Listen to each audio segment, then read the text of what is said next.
Welcome back, friends, to Popcorn Podcast with Lee and Tim, and we have a really, really special interview to share with you today. We're speaking with Maggie, Miles and Trisha Morton-Thomas about their new moving documentary, Journey Home, David Gulpilil.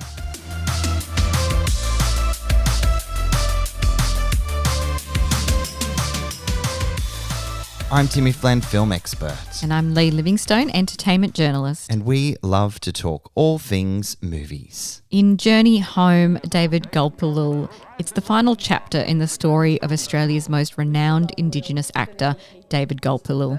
After his passing in 2021, his family struggles against huge logistical challenges to fulfil his final wish to bury him on his homeland over 4,500 kilometres away. Journey Home, David Gulpilil is written and directed by Maggie, Miles and Trisha Morton-Thomas and is narrated by Hugh Jackman and features storyteller Danzal Baker. Today, we're honoured to be joined by two remarkable filmmakers, Maggie Miles and Trisha Morton-Thomas, the creative forces behind this powerful new documentary, Journey Home, David Gulpilil. The film traces the extraordinary and emotional journey to return one of Australia's most iconic actors, the late David Gulpilil, to his ancestral homeland in Arnhem Land, fulfilling his final wish and closing the circle of a life that changed cinema forever. For those who aren't familiar, David Gulpilil was a trailblazer, the first Aboriginal actor to gain international recognition after his breakout in Walkabout in 1971, and a performer who carried the stories and spirit of Yolngu culture to audiences around the world. He starred in acclaimed Australian films, including two adaptations of Storm Boy, as well as the iconic Crocodile Dundee, the incredible film Rabbit Proof Fence, and Australia, just to name a few. Journey Home captures not just the logistics of the epic journey across 4,500 kilometres of country, but the deep spiritual and cultural meaning behind it, guided by family, ceremony and connection to the land. Our guests today, Maggie Miles and Trisha Morton-Thomas, bring unique perspectives to this story. Yes, Maggie is a producer, writer and director whose career spans decades working with First Nations creatives across Australia's north. She co-founded Burundi Pictures, produced High Ground, which was one of Australia's most acclaimed recent First Nations films, and has long collaborated with cultural leaders including Witiana Marika of Yothu-Yindi. Her relationship with David Gulpilil stretches back to the 1990s when she cast him in Yolngu Boy.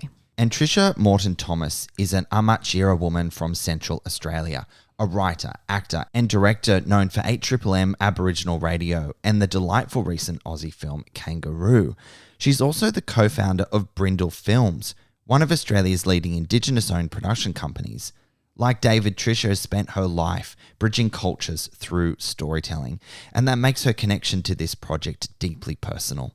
Together, Maggie and Trisha co-directed Journey Home, David Gulpilil with the blessing and collaboration of the Gulpilil family. And the result is a film of immense beauty, sensitivity and cultural importance, as we mentioned, narrated by Hugh Jackman and featuring Baker Boy as the cultural storyteller. So in this episode, we'll explore how this film came to be, what it meant to honour David's legacy on screen, and how filmmaking can serve as both a creative act and a cultural responsibility. All right, friends, let's welcome Trisha and Maggie. In 2021, David Gulpilil passed away in Murray Bridge, South Australia. But being returned back home to Gulpilil was my father's dying wish. I really appreciate your time today, ladies. This film, wow, what a beautiful homecoming, which is what it's described as. Can you expand on that a little bit for our listeners who might not understand the significance of what this movie is actually about? You know, that you started with that word homecoming is so pertinent because let's just say everybody knew, certainly everybody in the Northern Territory knew that David was unable to be in his home community for many, many years in the last stages of his life because he was unwell. And he chose to live with Mary Hood, his dear friend and carer, in Murray Bridge in South Australia because of the medical help and Mary's care. And so there was always this feeling of, oh, he should be home, he should be on his country because of the extraordinary relationship that Yolngu people have with their own country and particularly the place of their birth. And so this idea that David wasn't able to be on his country was something that his families felt really deeply. And so when he did pass away, he set them this huge mission through one of his final wishes, which was to be reunited with his homeland. And so, while in many respects, this film is about David's funeral, but it's also about his extraordinary journey back home and the great effort that the family went to uh, pay their respects at every step of the way. And then to have his life conclude in this way by being buried at the place of his birth, it was certainly something extraordinary for all of us to be part of. I'm sure when David made the request, even he couldn't have imagined the incredible logistics that everybody went through to actually lay him to rest in the way that was culturally important to him. It was staggering to discover that, to say the least. Can you briefly take us through like what the challenges actually were for his family to get him to that place of resting? I honestly do think he would have understood the logistics, because even though this film is about bringing this particular man home, it's not unusual for Aboriginal communities and people to bring their loved ones back home to be buried. What is unusual in this is the man who they're bringing home and this incredible journey that sort of has to go through croc-infested waters and, work trains, planes and automobiles just to get him home. And I think at some times, I'm pretty sure the family would have just picked him up and carried him home if they absolutely had to. How did it change your production planning as filmmakers, as each of those hurdles were kind of thrown at the family?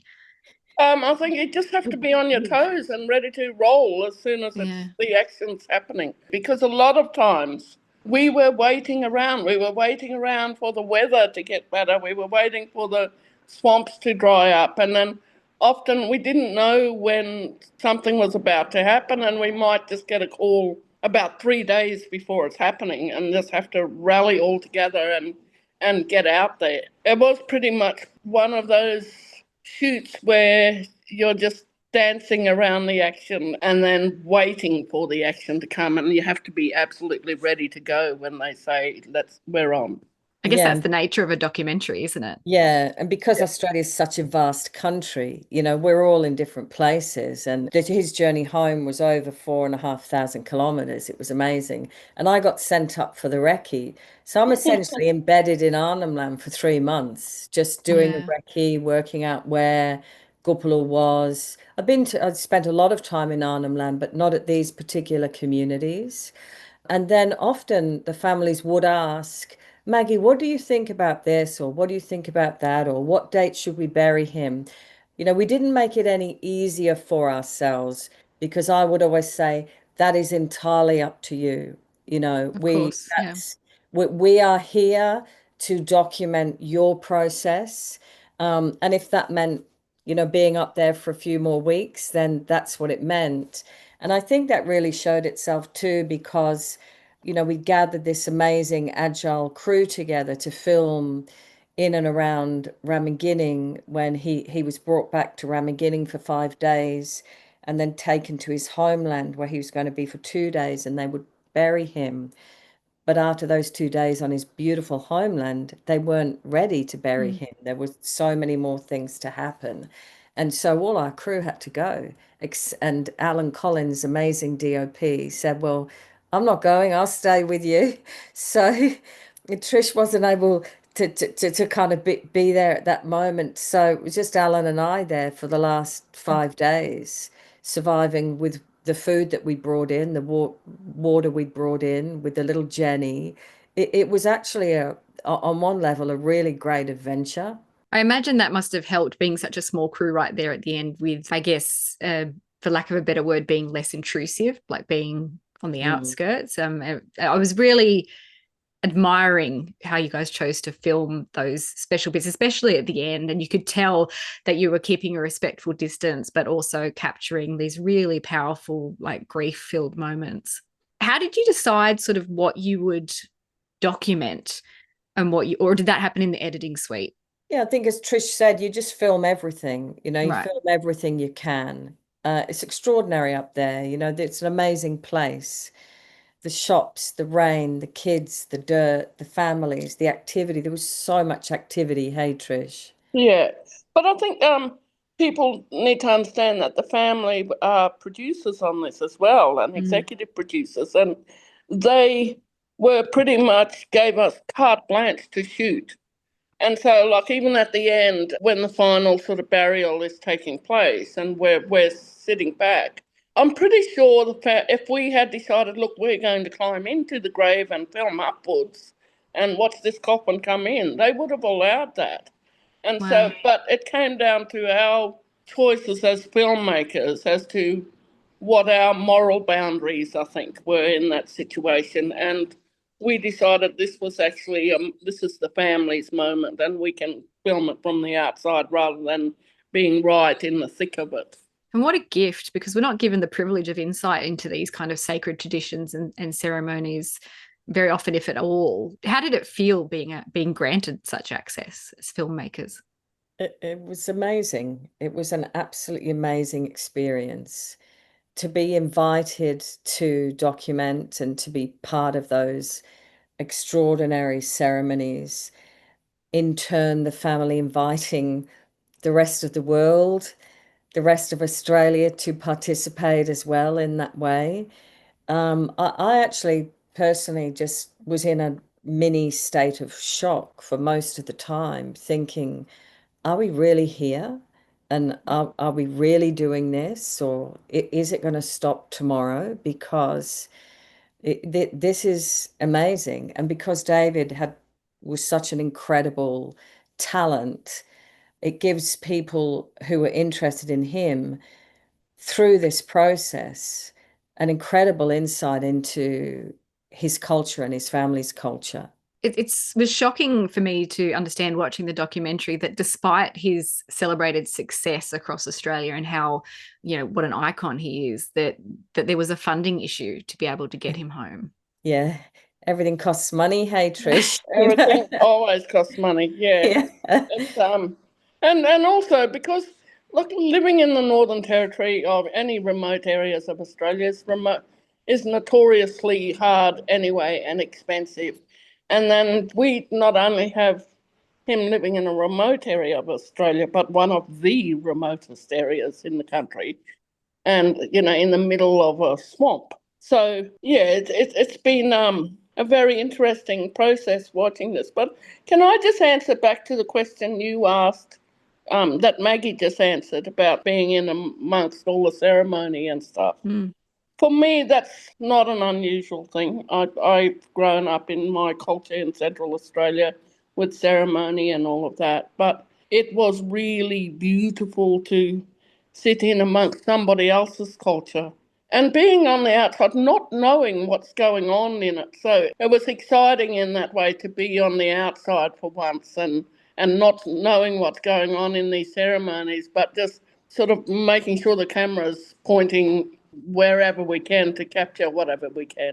David's story is one of living between two worlds, as I think you talk about in the documentary as well. But how did you navigate that balance as filmmakers? Did it help that you yourselves are both from such different worlds? I think for me, I was mostly focusing on this family and their incredible efforts to get Mr. Gulpilil home, and I was focusing on the man, the father and the brother and the uncle and grandfather, rather than the big Hollywood star, to find that balance between the two worlds that people often talk about. I prefer saying he lived between two cultures. We're in one world, but we're between two cultures. Yeah, so finding that balance from his families and his family stories about him, that's where the balance comes for me in the film, as to whether he's successful across these two cultures or not. Nothing's clear cut, Mm. It's such we talked about this a lot, and that's why we tried also not to land any grand statements about David as well. We just let the kind of family and his friends say that. But while obviously Trish is Indigenous and I'm not, I'm the one of the team, I guess, that had spent a lot of time in Arnhem Land because I lived in Darwin for a long time through the 90s and was involved in the early film clips for the Yothu Indie Band and the film Yolnga Boy and the film High Ground. So the key relationship that started this project was because Wutiana Marika asked, who I know very, very closely, asked for help when he was doing the initial send off at Victor Harbour. And so, he has brought me into his clan and his culture in that way. And so that's also a way for the family to know how I fit in. So, in that sense, we weren't strangers to them. The family work out as part of their process how everybody fits within their kinship culture. And I think that was also a really valuable part of us, seamlessly kind of fitting into that world. Is that where the project initially began, when Witiana asked you to come in for the send-off? Okay. Yeah, it started really at the Adelaide Film Festival when we had the gala screening for High Ground. There's one shot in the film where Jack Thompson is standing and David's in the wheelchair and Wutiana's singing to him and then embracing him. And that was when Wutiana sealed the promise that he had made to David that he would come and start the process when the time came. And it was really at that moment that we started to talk about, the importance of that moment and filming it. And so we were, of course, really, really happy to help to do that.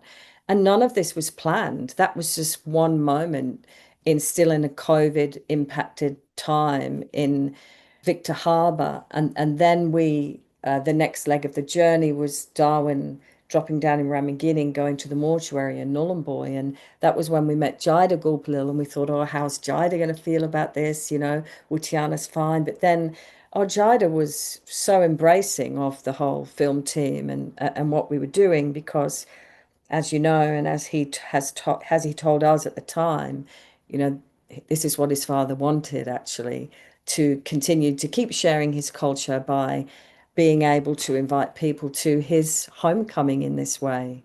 Sounds like it was really organic. Yeah. It was beautiful to see. Something that really stayed with me from the film was how much, as you said, David the man meant to people rather than David the film star. But what did he mean to you both personally? He represented, as a child first, he always represented possibilities. And every time I saw him on screen, it was this thing of, wow, if he's up there, I can get there. I can do that as well. And that's why representation is really important on screen. Because I saw David Gulpilil, also Rosalie Kunos-Marks, Robert Tutawali, but most especially in this instance, Gulpilil on the screen, and his presence there and the way he pulls you into the screen and completely steals the scene of anybody who's on there. That, to me, I just went, this is what I want to do. And if he's able to do that, then I can do that. And I think he sort of was that hope for a lot of young people, Aboriginal people at my growing up, that you could get there. I know certainly Aaron Peterson has talked about it. Certainly a lot of filmmakers that I know very much look to Gulpilil as a leader in the path that we've taken in our careers. Yeah, so for me, that's who he is. And also, he changed Australia's screen so much by his presence coming on there. Just him coming on for Walkabout ended blackface in Australia. We stopped using non-Aboriginal actors to play Aboriginal actors after Gulpilil hit the screens. And so then that opened the doors for other Aboriginal actors to come in and start, I guess, representing our own cultures. So he was a big moment in all of that. And what about yourself, Maggie? Well, we wrote it into the script for the cultural storyteller, the amazing Danzal Baker, Baker Boy, not in one of Hugh Jackman's lines, but in Baker Boy's lines, when we see the old footage of David in Walkabout, and he just looked like extraordinary. And the cultural storyteller Baker Boy says he was magic. And I think that sums him up for me. He was magic. He was an extraordinary presence. You mentioned Hugh Jackman before, and we can't go past Hugh Jackman, Yay! obviously. How did Hugh come to narrate the film?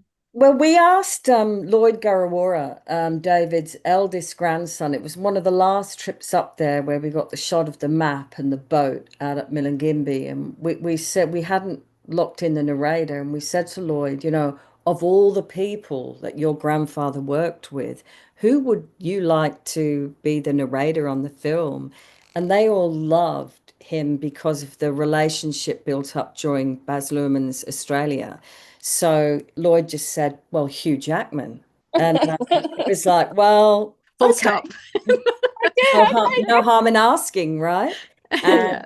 he was so utterly gracious and incredible in recording the narration. And he actually said to us during that recording, he said, my son is happy that I'm doing this because his son was there on the set of Australia and, got to know David. And Hugh related that story of when David and Oscar were under this blanket at breakfast eating I think it was mud crabs that David had hunted for and caught that morning, So I think there was there's a family theme that runs through every connection in this film, and the Hugh Jackman story is no different. We've had Hugh on the podcast before, and of course he said yes, because he is just such a gracious person. Yeah, he talks about his time on Australia with such fondness. So I can absolutely believe that. Yeah. Before I let you ladies go, and I'm so grateful for your time again, thank you. When audiences, especially non-Indigenous viewers, see this film, what do you most hope they'll understand about David and his culture and the meaning of home? I hope they understand that the world's oldest living culture is still breathing and still vital and still vibrant in this country, and that it has always been open for people to come in and experience it with us and to experience our connection to land and understand it and maybe themselves develop a love for country, that you need to protect it, that your relationship with it is so important and so important to the future of all of life on this planet.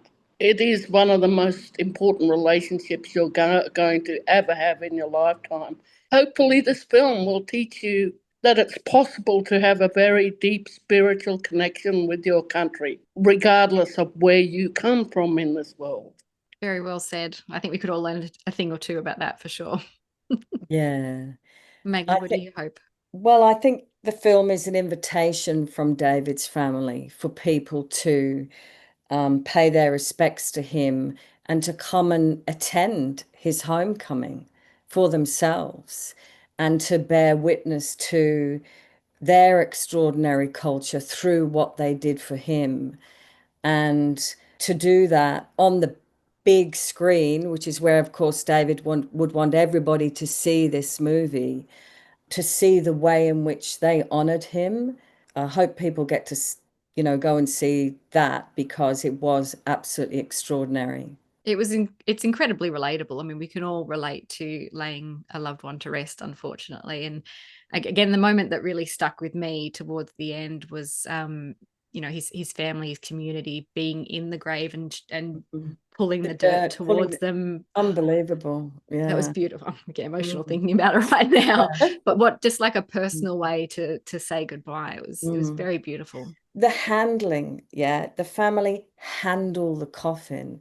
It's not handled by other people in a funeral parlor or elsewhere.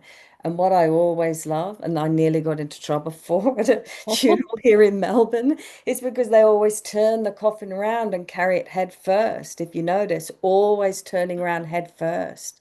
The respect and the care with just actually handling the coffin, I think is really, really beautiful. Absolutely. Well said. Thank you again for your time, ladies. I really appreciate it. And thanks for bringing this film and this farewell, if you like, this journey home into the world. It's really beautiful, and I hope a lot of people go and see it. Thank you. Thank you. It's the red earth. It's the ceremonies that make us who we are. That dance is welcoming, saying, Grandpa, you're home now. Welcome. The care and the love and the respect that went into documenting this journey home for David Gulpilil was just so beautiful to watch. This is a really moving memorial for not just an icon, but as we discussed in that interview, a man loved by his family and community. Yeah, and it's a window into another culture, but it's deeply relatable and shot with such stunning care by the team and the director of photography, Alan Collins, as well. I got quite emotional. I mean, you heard it in the interview, just talking about it with Trisha and Maggie. Such a moving story. What a privilege to see that play out on screen, and such an icon and Australian trailblazer as David Gulpilil was. Journey Home, David Gulpilil, is in Australian cinemas from October 30. Thank you so much for joining us, friends. We brought you our conversation with Maggie, Miles and Trisha Morton-Thomas about their new documentary, Journey Home, David Gulpilil. We'll catch you next time. Come and join in on the conversation about the latest movies. You can follow us and share your film thoughts with us on Instagram, TikTok, Facebook, and Letterboxd.